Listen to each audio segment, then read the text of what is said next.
आप सभी को नमस्कार। आज मैं आप सभी के समक्ष श्री राम के जीवन की एक अद्भुत सत्य घटना लेकर आई हूँ। तो श्रवण करते हैं। क्या आप जानते हैं, जब राजा राम ने नहीं देवी सीता ने बाण चलाए, भगवान श्री राम राज्यसभा में विराज रहे थे। उसी समय विभीषण वहां पहुंचे। वे बहुत भयभीत और हड़बड़ी में लग रहे थे। सभा में प्रवेश करते ही वे कहने लगे, हे राम, मुझे बचाइए। कुंभकर्ण का बेटा मूलकासुर आफत ढा रहा है। अब लगता है न लंका बचेगी और न मेरा राजपाट। भगवान श्री राम द्वारा ढांढस बंधाए जाने और पूरी बात बताए जाने पर विभीषण ने बताया कि कुंभकर्ण का एक बेटा मूल नक्षत्र में पैदा हुआ था, इसलिए उसका नाम मूलकासुर रखा गया।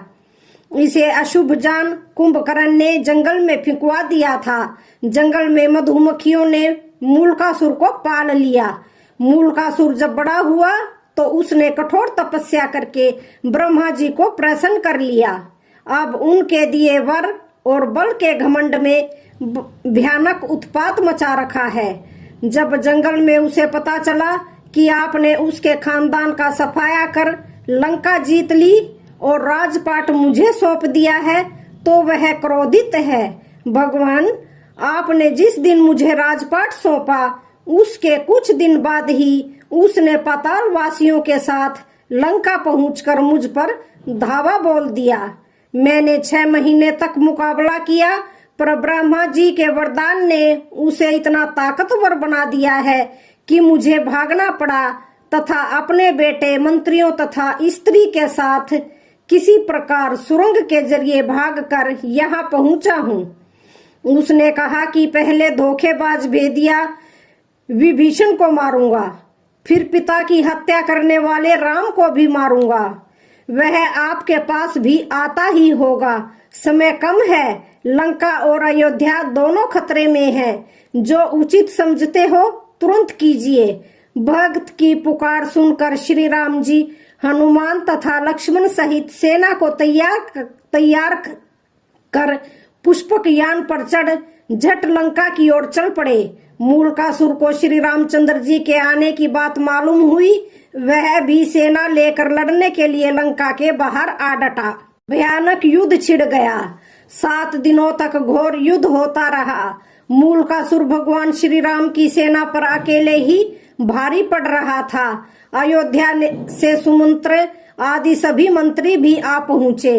हनुमान जी संजीवनी लाकर वानरों, भालुओं तथा मानुषी सेना को जिवाते जा रहे थे, पर सब कुछ होते हुए भी युद्ध का नतीजा उनके पक्ष में जाता नहीं दिख रहा था। भगवान भी चिंता में थे। विभीषण ने बताया कि इस समय मूलकासुर तंत्र साधना करके गुप्त गुफा में गया है। उसी समय ब्रह्मा जी वहां आए और भगवान से कहने लगे, रघुनंदन, इसे तो मैंने स्त्री के हाथों मरने का वरदान दिया है। आपका प्रयास बेकार ही जाएगा। श्री राम, इससे संबंधित एक बात और है, उसे भी जान लेना फायदेमंद हो सकता है। जब इसके भाई बिरादर लंका युद्ध में मारे जा चुके तो एक दिन इसने मुनियों के बीच दुखी होकर कहा, चंडी सीता के कारण मेरा समूचा कुल नष्ट हुआ। इस पर एक मुनि ने नाराज होकर उसे श्राप दे दिया, दुष्ट, तूने जिसे चंडी कहा है वही सीता तेरी जान लेगी। मुनि का इतना कहना था कि वह उन्हें खा गया। बाकी मुनि उसके डर से चुपचाप खिसक गए। तो हे राम, अब कोई दूसरा उपाय नहीं है। अब तो केवल सीता ही इसका वध कर सकती है।